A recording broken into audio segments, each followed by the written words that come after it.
মৃত স্বামীকে নিয়ে নদীতে ভাসছে এক নারী। এই নারী কি দেবতাদের হারিয়েছিল? লখিন্দর মারা গেছে সাপের কামড়ে। সবাই আশা ছেড়ে গিয়েছে, কিন্তু একজন ছাড়েনি, তার স্ত্রী বেহুলা। স্বামীর মৃতদেহ নিয়ে একটা ভেলায় চেপে নদীতে ভেসে পড়ে সে। দিন যায়, রাত যায়, ঝড়, ক্ষুধা, নদীর স্রোত কিছুই তাকে থামাতে পারে না, কারণ তার একটাই লক্ষ্য, স্বামীকে আবার জীবিত পারা।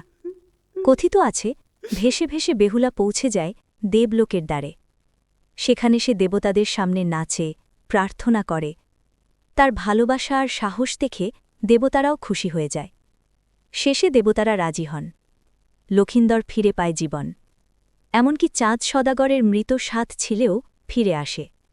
কিন্তু একটা শর্ত ছিল, যে চাঁদ সদাগর সারা জীবন জেদ করেছিলেন, তাকে শেষ পর্যন্ত মনসা দেবীর পূজা করতেই হয়। এক জেদের গল্প শেষ হয় এক ভালোবাসার জয়ে। ভালোবাসা কি সত্যিই মৃত্যুকেও হারাতে পারে? কমেন্টে লিখুন ইয়েস বা নো।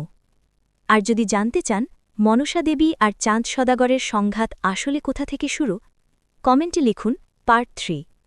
আর এরকম আরও ভিডিও দেখতে চাইলে আমাদের চ্যানেলটি এক্ষুনি সাবস্ক্রাইব করুন।